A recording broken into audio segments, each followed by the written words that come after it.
예, 안녕하세요. 오늘 해볼 얘기는 제가 최근에 사고가 하나 있었어요. 자동차 사고. 저의 실수로 인해서 제가 타는 차를 좀 해먹었습니다. 그런 일이 있었고요. 그럼 차를 얼마나 해먹었느냐? 뭐 제 차는 제 채널 보시는 분들은 다 알고 계시죠? 2010년식 현대 아반떼 HD 수동 그거를 타고 있는데 다행스럽게도 사람을 치거나 다른 차를 친 건 아니에요. 혼자 벽에 좀 쓸었습니다. 갖다 박은 건 아니고 어떤 이유로 그런 실수를 했느냐 간단하게 말씀드리면은 지하 주차장에서 우회전을 하는데 기둥이 이렇게 있었거든요. 근데 제가 이렇게 가서 이렇게 우회전을 해서 꺾어야 된다는 거죠. 그러한 상황에서 우회전을 딱 시작해서 운전대를 싹 꺾는 순간에 전화가 왔어요. 어떤 새끼고 하고 보다가 보니까 우측 뒤쪽에서 북 끓은 거죠. 기둥을. 그런 일이 있었고 사진을 보여드릴 건데 북 하고 나서 그러려니 하고 집에 갔죠. 집에 가서 내려서 차를 확인해 보니까 요러한 상태가 되어 있었다는 겁니다. 보시다시피 오른쪽 뒷문을 많이 해먹었죠. 많이 해먹었고 뒤쪽 보시면은 리어 펜더에도 어느 정도 데미지가 들어갔어요. 기둥을 셀이 긁으니까 뭐 이럴 수도 있는 거죠. 요 사건을 겪으면서 제 머릿속에 어떠한 생각들이 스쳐갔고 제 감정 상태는 어떠했고 저는 어떻게 그것을 핸들해 나갔고 뭐 어떻게 진행되었느냐 나의 정신 상태를 이 말로 한번 설명해 보는 시간을 갖고자 합니다. 그거를 하고 싶은 이유는 제가 생각했을 때는 저와 같은 사고방식에서 얻어낼 수 있는 어떠한 레슨이 있기 때문이죠. 저는 이것이 레슨이라고 틀림없이 생각을 하거든요. 그럼 어떠한 과정을 겪었는가를 말씀을 드려볼게요. 자, 운전을 하다가 우회전을 하는데 전화가 문득 와서 하고 보다가 북 하고 차를 끌고 먹었어요. 자, 끌고 먹었습니다. 저는 어떤 생각을 했느냐, 당연히 뭐 운전 하루 이틀 하는 거 아니니까 뭔가 잘못되었구나 라는 거는 직감을 했죠. 그런데 그 데미지가 얼마나 심각하느냐를 생각을 해 보았을 때는 제 생각에는 크게 뭐 문제될 정도는 아닌 것 같다라는 생각이 들었거든요. 왜냐하면 쳐박아서 뭔가 깨먹은 건 아니다. 그래서 딱 긁어먹는 순간에 뭐 그렇게 심각하지는 않다. 기능상 문제가 되어서 뭔가 파츠를 교체를 해야 되는 그런 상황은 아니라고 확신을 했어요. 사람으로 따지면은 찰과상이냐 골절상이냐 뭐 그런 차이라고 할 수 있을까요? 그래서 뭐 박자마자 별 생각 안 들었고요. 기분이 나쁘거나 흥분한다거나 그런 거 단 하나의 그런 부정적인 생각이 들지 않았어요. 왜 그랬을까? 차를 해먹으면은 보통 사람들이 가지는 감정과 심리 상태를 여러분들은 잘 아시리라고 생각을 합니다. 어때요? 욕이 오고 가고 사람이 화가 나고 좌절하고 자책하고 그렇죠. 보통 스스로를 질책하고 난리가 난단 말입니다. 그런데 저 같은 사람은 감정 변화가 단 하나의 감정 변화가 있지를 않았거든요. 그냥 여느 때와 같이 평온했어요. 어떻게 그럴 수 있었느냐를 제가 말씀을 드리면 저는 인생이라는 것이 이 살아간다는 것이 결국에는 어떠한 사건과 그러니까 사건, 액시던트 그것과 우연의 연속이라고 생각합니다. coincidence. 어떤 사건, 그리고 어떤 우연, 그리고 또 어떤 사건, 그리고 어떤 우연 그것이 랜덤하게 우리한테 주어지는 그런 순간의 연속이 살아가는 과정이라고 생각해요. 물론 이게 살아가는 과정의 전부는 아니죠. 그런데 살아가는 과정을 어떠한 시각에서 바라보면은 그렇다는 거예요. 우리는 시간에 따라서 지금 살아나가고 있죠. 생명을 쭉 우리는 나아가고 있단 말이에요. 이 와중에 우리가 아닌 어떤 외부에서 뭔가 사건들이 우리한테 다가오는 거죠. 말 그대로 액시던트는 예측하지 못한 상태에서 다가온 어떤 벌어지는 일을 우리가 사건, 액시던트라고 하죠. 그리고 우연, 뭐 설명할 필요도 없겠죠. 그렇게 우리가 살아가면서 뭔가 우리가 기대하거나 예측하지 못한 순간들이 우리한테 막 날아온다는 거예요. 저는 삶을 그런 시선에서도 한편으로 늘 생각을 해왔어요. 그러니까 지금 제가 차를 해먹은 요 사건이죠. 아주 우연에 의해서 발생된 사건이란 말이에요. 물론 제가 운전 조작을 미숙하게 해서 발생한 사건이기는 하죠. 하지만 제가 평소에 운전하는데 들이는 그런 주의력은 어디 가지 않았음에도 불구하고 순간적으로 전화가 오면서 주의력이 살짝 떨어진 거죠. 어떻게? 아주 우연히도 그런 거죠. 그러면서 여러 가지 그런 사건들이 조합되어서 만들어진 이 자동차 상태의 결과물, 이것은 말 그대로 액시던트고 말 그대로 우연이라고 저는 생각을 합니다. 그러면 우리는 이 다가오는 사건과 다가오는 우연에 완벽히 대처가 가능한가요? 뭐 경미하다면 가능할 수도 있겠죠. 하지만 미리 대처가 가능하고 대비가 가능한 것을 보고 우리는 보통 액시던트라고 부르지를 않는다는 겁니다. 이런 말도 있잖아요. 누가 사고 난다고 말하고 사고 나냐고. 그리고 사람의 상태, 사람의 컨디션, 마음가짐 같은 거는 늘 등락이 있죠. 좋을 때도 있고 안 좋을 때도 있고. 그러다 보면은 우리의 주의력, 우리의 그런 심리 상태도 기민하고 예민하고 좋을 때가 있는 반면에 뭔가 희미하고 뭔가 흐리고 뭔가 둔감할 때가 있는 거죠. 자연의 섭리죠. 그러니까 이게 모르는 거란 말입니다. 말 그대로 제 나름의 주의는 기울였겠지만은 그럼에도 불구하고 발생한 액시던트.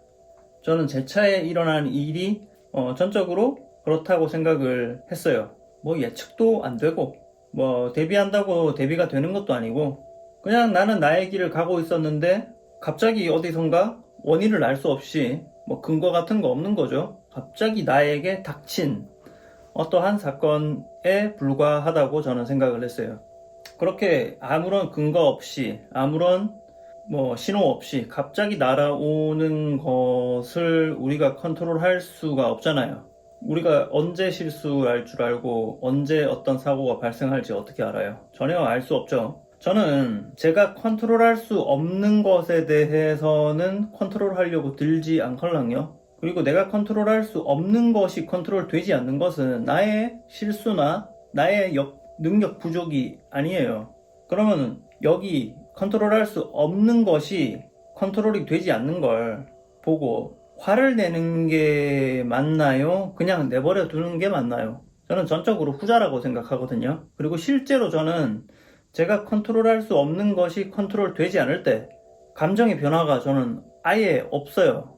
그냥 놔두는 거예요. 왜? 아니, 내 귀책도 아니고 내가 그렇다고 어떻게 할 수 있는 것도 아닌데 거기다가 내 에너지와 내 만화, 내 감정을 쏟아부을 필요는 전혀 없다는 게 그 이유고 저는 그게 또 몸과 마음으로 실천이 잘 되고 있는 겁니다. 차가 이렇게 되었는데 이것은 액시던트고 전적으로 우연이다. 그래서 아무런 감정 동요가 없었다. 그 다음에 제가 본 것은 일단 차가 다치긴 했으니까 얼마나 다쳤는지를 파악을 했어요. 그런데 보아하니 문짝 끝에서 끝까지 데미지가 생겼고 심지어 리어 펜더까지 데미지가 생긴 거는 사실이다. 그런데 그렇게 심각한 데미지라고는 할 수 없다라는 생각이 들었어요. 사람으로 치면은 찰과상 같은 거다. 골절상은 아니다. 깁스는 안 해도 된다. 입원은 안 해도 된다. 뭐 그런 거죠. 왜 제가 이렇게 판단을 한 거냐면은 데미지를 크게 먹은 오른쪽 뒤쪽 문짝에 기능적인 면에 아무런 데미지가 없었기 때문에 저는 그렇게 생각을 했어요. 외판이 꽤나 우그러지고 긁히면서 도색이 살짝 벗겨지고 그런 외면적인 손상은 있으되 실제 차가 가지고 있는 스트럭처 프레임, 그러니까 문짝이 가지고 있는 프레임을 얘기하는 거죠. 그것에는 데미지가 있지 않고 문이 실제로 정상적으로 작동하고 기능하는 데는 아무런 문제가 없다는 거를 확인을 했어요. 그러면서 저는 오히려 드는 생각이 내가 컨트롤할 수 없는 어떤 액시던트로 인해서 제 차에 손상이 발생을 했죠. 근데 손상이 생각보다 깊지 않다 라는 사실을 알고 나서 저는 되게 기분이 좋았거든요. 이거 행운이잖아요. 정말 저는 럭키한 운이 좋은 사람이라고 그때 생각을 했거든요. 그러면서 약간 비하가자면은 야, 살아가는 게 정말 재밌다, 행복하다, 그리고 살아가는 것 자체가 미라클이고 기프트다 이런 생각마저 저는 들었어요. 일단 해먹었으면은 덜 해먹으면 좋은 거죠. 근데 제가 생각하는 그런 수준보다는 훨씬 덜 해먹었다는 거죠. 그래서 기뻤다는 겁니다. 자, 그럼 내가 뭘 해야 되는가? 그 다음 생각을 해 보았는데, 자, 철판이 우그러진 거는 제 힘으로 어떻게 할 수 없습니다. 그런데 이제 긁히면서 도색에 들뜸이 생겼다는 거죠. 요거는 장기적으로 봤을 때는 기능상 문제를 일으킬 수가 있기는 해요. 왜냐면 도색이 벗겨지면서 내부 철판이 대기 중에 노출이 되면은 그것이 바로 부식의 시작점이 된다는 거죠. 근데 부식이 한번 시작이 되어버리면은 그 밖에서는 도색 때문에 안 보이지만 녹이 안쪽으로 점점점 번진단 말이에요. 마치 암세포처럼. 그런데 저는 이 차를 오래 타고 싶은데 펜더나 문짝에 녹이 생겨서 기능상 문제가 생기면, 그러니까 철이 산화되면은 그 강성이 어마어마하게 떨어진단 말이에요. 녹슨 철이 잘 부서지죠. 힘도 못 받고. 그러면 안 된다는 거죠. 그거는 안 된다. 차의 기능에 영구적인 손상을 입힌다. 그러면은 이거는 내가 어떻게 트윗을 작업을 해야겠다. 작업을 해서 조치를 해야겠다는 생각을 했거든요. 거기서 뭐가 나옵니까? 이제 페인트 라카가 나오죠. 요거 이마트 같은 데 가시면은 자동차 색깔별로 혹은 제조사별로 구분이 된 페인트 스프레이를 판매하고 있습니다. 제가 제 차에 만든 거를 예전에 하나 사놓은 게 있어서 겉표면을, 손상 입은 겉표면을 헝겊으로 깨끗이 닦아내고요. 왜냐하면 먼지 같은 것들이 있으면은 페인트가 잘 앉질 못해요. 잘 떨어진다는 얘기죠. 그래서 깨끗하게 닦고 스프레이 페인트를 대략 한 6에서 7번 정도 터치를 했던 것 같아요. 기억상. 원래 도색의 기본은 얇고 균일하게, 그리고 여러 번 뭐 그런 거죠. 그래서 한번 칠하고 말리고 한번 칠하고 말리고 이렇게 한 5-6번 정도 작업을 했던 것 같아요. 자, 그러면서 또 다시 얘기하지만 나는 행운하다, 아주 럭키하다 는 사실이 아주 저한테는 즐겁게 다가왔습니다. 지금까지 제가 이 사고를 경험하고 그리고 그것을 해결해 나가고 헤쳐나가는 과정에서 단 하나의 추호의 짜증이나 어떤 부정적인 감정, 욕설 이런 것들 추호도 있지 않았거든요. 그냥 어떤 사고가 발생했고 나는 그걸 그냥 받아들이는 것 뿐이에요. 화가 날 구석이 저는 아예 없다고 생각을 했어요. 동기조차 얻지를 못했어요. 그런데 내가 컨트롤할 수 없는 그 사고 결과를 보아하니 내가 생각했던 것보다 경미한 수준인 거죠. 기능적인 문제는 아예 없다시피 한 수준이고 외판만, 그러니까 말 그대로 표면만 손상이 있었던 거죠. 그래서 나는 참 럭키하다. 그리고 살아가는 것 자체가 기프트다. 살아가는 것 자체가 미라클이다. 이런 생각마저 저는 들었다는 말이에요. 그리고 이렇게 조치를 하고 나서 며칠이 지나서 제 차를 다시 이렇게 바라봤어요. 뭐 그 상처가 어디 달아나진 않죠. 자동차는 사람 피부가 아니기 때문에 재생이 안 됩니다. 그런데 놀라운 것이 이 사람 안에 있는 아주 중요한 능력 중에 하나인데, 이 뇌이징이라는 기능이 있습니다. 사람 뇌에는. 뇌가, 이 브레인이 뭔가를 보고서 시간이 조금 흐르면은 그거에 익숙해진다는 거죠. 그러면서 처음에는 다소 충격적이었을 수도 있지만 시간이 지나면서 계속 보다 보면은 아주 익숙해져서 아무것도 아니게 되는, 아주 자연스러워지는 그런 현상을 보고 우리가 세칭 뇌이징이라고 하죠. 그 일이 역시나 저한테도 일어나서 물론 차를 해먹은 거는 맞습니다. 맞는데 그로 인해서 남은 이 흉터가 뭐 생각보다 크게 보기 싫지는 않다는 결론에 이르러 버렸어요. 뭐 여러분들, 그러니까 저한테는 남이죠. 남이 제 차를 보고 뭐라 한다 뭐 이런 생각은 해본 적도 없고요. 솔직히 제 알바가 아니죠. 제 차의 주인은 접니다. 근데 실제로 이 차를 운용하는 차 소유주인 제 눈에 거슬리지 않는다. 그러면 게임 끝이죠. 더 이상 논의할 것이 없다. 저는 이런 생각이 들더라고요.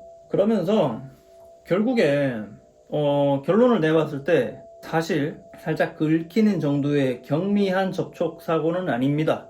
저도 알아요. 기둥에다가 차를 세려 밀고 가면서 긁어버렸죠. 그러면서 문짝이 우그러지고 흉터가 크게 남았단 말입니다. 사실 뭐 경미한 사고는 아닌 거는 맞아요. 하지만 그로 인해서 어때요? 제 감정 상태는 하나도 나빠지지 않았다. 단 하나의 부정적인 생각도 저에게서 발생하지를 않았다. 더 나아가서 나에게는 야, 이게 어디야? 이 정도면 어디야? 나는 정말 행복하다. 나는 정말 운이 좋다라는 희한한 즐거운 감정이 오히려 더 들었다. 그리고 차의 손상에도 불구하고 제 주머니에서 나가는 추가 지출은 빵원이다. 더 이상 여기 돈 쓸 생각이 없거든요. 왜냐면 뇌이징이 잘 됐기 때문에 별로 보기 싫지가 않다 이거예요. 나는 뭐 봐줄만 합니다. 남들이 뭐라고 하든 간에. 남들이 제 자동차세를, 자동차 보험료를 한 푼도 대신 내주지 않죠. 제 소유의 차에 대한 결정은 제가 하는 겁니다. 게다가 이 정도의 기능상 아무런 문제가 없는 외판 손상은 자동차 검사를 하러 갔을 때도 지적 대상이 아니에요. 문짝 살짝 우그러졌다고 해서 자동차 검사에서 빠꾸맞지 않습니다. 오히려 등화류가 문제가 생긴다던가 그런 게 문제가 되는 거지. 외판 범퍼가 좀 까졌어요, 문짝이 좀 까졌어요 정도는 자동차 검사에 아무런 영향을 주지 않는다. 뭐 다른 말로 하면은 현재 아주 깔끔하게 리갈한 상태인 거죠. 제 차는 아무런 문제가 없는 상태. 요번 요 차를 해먹은 요 사건을 겪고 나서 제가 어떠한 상황에 놓였었고 제 머릿속에서 어떤 판단, 어떤 감정이 들었는지에 대해서 지금까지 말씀을 드렸는데 요거를 제 스스로 이렇게 되짚어 보는 과정에서 어떤 생각이 들었냐면은 살아나가는 것은 그 중에서도 아주 건강하게 살아나가는 것에는 어떤 요건을 필요로 하느냐를 좀 생각을 해봤거든요. 건강한 삶을 영위하는 데는 엄청나게 많은 요건들이 당연히 있습니다. 있는데 그 판단의 폭을 살짝 시야를 살짝 좁혀 보면은 결국에 우리가 살아나가는 것, 건강하게 살아나가기 위해서는 우리는 대처하는 삶을 살아야 된다는 생각이 들었어요. 그게 무슨 말이냐? 앞서 말씀드렸던 것 중에 저는 살아가는 것이 우연과 사건의 연속인 것 같다라고 말씀을 드렸죠. 우연에 의해서 우리가 예측하지도 못한 사건들이 우리 앞에 계속 쏟아져요. 그러면 우리는 그것을 계속 당면을 해야 되고, 그리고 우리는 그것을 적절하게 다뤄가지고 그것을 핸들링을 하고 그것을 바로잡을 거는 바로잡고 그런 식으로 어떠한 조치를 하고 그 다음에 넘어가는 것. 우리가 살아나가는 것은 그것을 반복하고 있다는 생각이 들었어요. 우리가 단순히 회사 생활만 생각해봐도 그렇죠. 내가 루틴하게 나의 계획하에 진행하는 업무도 있지만 내가 계획하지 못했던 일이 어떨 때는 더 많은 것 같죠? 갑자기 본부에서 상급기관에서 내일까지 이거 달래. 뭐 줘야죠. 근데 걔네들이 갑자기 나한테 던진 숙제로 인해서 내가 훨씬 바빠지는 거는 그것도 사실이죠. 근데 뭐 그거를 안 할 거예요? 뭐 다소 지각은 할 수 있겠지만 또 안 할 수는 없죠. 그런데 그게 어떻게 출근하기 전에 예측이 되냔 말이에요. 안 되잖아요. 그거랑 똑같은 거예요. 살아나가는 거는 많은 일들이 그렇습니다. 내 혼자만의 삶도 그러한데 나의 가족들까지 그것을 고려하면 그 변수, 그 경우에서는 어마어마하게 많아지죠. 결국에 보면은 아주 우연적인 사건이 우리한테 계속 다가오는 거, 그게 삶인 것 같다는 생각. 여러분도 공감하실지는 모르겠어요.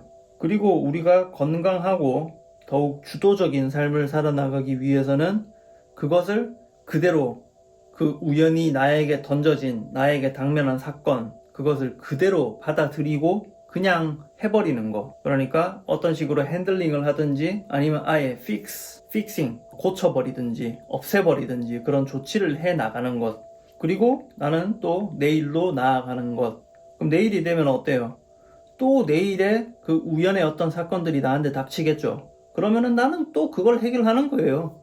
이 일이 왜 나한테 왔는지 막 그런 생각하면은 건강하지 못한 거고요. 그냥 처리해서 나가는 것. 앞으로, 내일로. 그리고 미래로. 이러한 삶의 태도가 우리가 건강한 삶을 살아나가는데 반드시 도움을 주리라는 생각이 듭니다. 마지막으로 이것을 우리에게 아주 익숙한 다른 경우에 한번 빗대어 보면은 이 대처하는 삶의 자세라는 거는 결국에는 우리는 과거 학창 시절의 때부터 결국에는 요런 상황을 계속 경험을 해 왔어요. 언제냐? 시험을 치죠. 중간고사, 기말고사, 그리고 뭐 모의고사, 수능, 그런 각종 시험의 순간에서 대부분의 사람들은 그렇지 못한 게 참 아쉬운데, 시험 문제가 어렵게 나오면 막 멘탈이 나가는 사람들이 되게 사실 흔하죠. 근데 그 시험 문제가 어렵게 나오면은 그 어려워서 그 문제가 안 풀리기 때문에 좌절을 해버리기 때문에 그 머리가 하얗게 되고 그냥 멘탈 나가고 그냥 망해버리는 거거든요. 근데 그러한 태도가 대처하지 않는 삶을 사는 거라고 저는 빗댈 수 있을 것 같거든요. 반면에 이런 사람들이 간혹 있어요. 시험 문제가 어렵게 나왔어요. 그러면은 그 소수의 건강한 사람들은 내가 어려우면 남들도 다 어렵지 뭐 하고 아주 뻔뻔하다는 듯이 그냥 평온하게 있어요. 그리고 뭘 하나요? 나의 앞에 주어진 문제들을 풀려고 그냥 노력을 하는 거죠. 그런데 시험 문제가 어려우면 어때요? 잘 안 풀리는 게 평소보다 많겠죠. 그러면은 수험생이 해야 될 것은 객관적으로 뭐예요? 모르는 거는 능력이 부족해서 못 푸는 거고, 그럼 찍어야지. 해야 될 건 뭐예요? 내가 할 수 있는 것을 실수 없이 가능한 한 많이 하는 것, 그것을 해야 되는 겁니다. 내가 이 문제 어려워서 못 풀면 남들도 다 못 풀 거 아니에요. 그게 아주 보편적인 생각이죠. 그리고 확률상으로도 그게 맞죠. 그러면 내가 어려운 시험이 남들한테도 어려우면 평균 점수가 낮아질 거고, 결국에는 우리의 시험이 뭐 등수, 상대평가죠. 보통 수능도 결국에는 상대평가죠. 등급제라는 것이. 그러면 남들보다 잘하면 된다는 거죠. 그럼 어때요? 시험 결과가, 시험 문제가 어려웠다고 칩시다. 그러면 그 점수의 절대값은 뭐 슬쩍 봤을 때 병신일 수 있어요. 60점이 나왔다고 칩시다. 근데 이 상대평가 시험이라는 거는 내가 병신일지언정 남들보다 덜 병신이면은 A학점 받는 거거든요. 1등급, 2등급 받는 거거든요. 나의 원점수가 60점이었는데 평균이 10점이에요. 그럼 내가 1등 할 수도 있는 거죠. 그런 식으로 생각을 해야 됩니다. 그러니까 이게 뭐다? 제가 말씀드린 이런 애들이 아까 얘기했던 대처하는 삶의 방식을 어릴 때부터 가지고 있었던 애들인 거죠. 인생은 우연한 사건들의 연속이고 그것이 우리에게 계속 당면하는데 그것을 그냥 하는 애들, 문제가 이딴 문제가 나한테 왜 왔는지와 같은 쓸데없는 생각 안 하고 당면한 문제들을 내가 할 수 있는 만큼 나의 역량만큼 성실하게 그냥 해결해 나가는 사람들, 요약하면은 대처하는 삶의 태도, 저는 그것이 건강한 삶을 살아가는데 아주 중요하다는 생각을 합니다. 이번 제 아반떼 HD를 시원하게 해먹고 나서 그럼에도 불구하고 부정적인 생각, 나쁜 생각이 하나도 들지 않은, 심지어 뭐 운이 좋았다고 즐거워하는 제 모습을 되돌아보면서 건강한 인생의 삶의 태도는 무엇인가를 조금 생각해 봤고, 그거를 제 식대로 표현하면은 인생은 우연한 사건들의 연속인데 그것을 받아들이고 대처하는 삶을 살아야 된다. 그러한 삶의 태도가 건강한 것이다.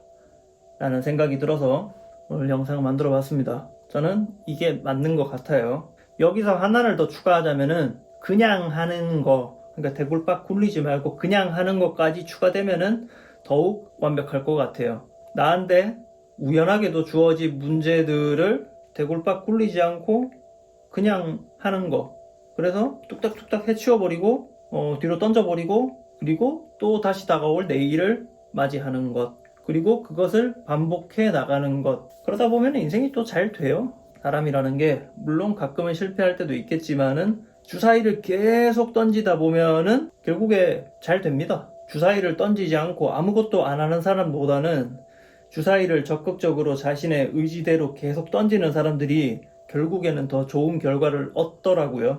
그렇게 살아야 되는 것 같습니다. 저는 이게 맞다고 생각해요. 오늘 영상은 여기서 마무리할게요.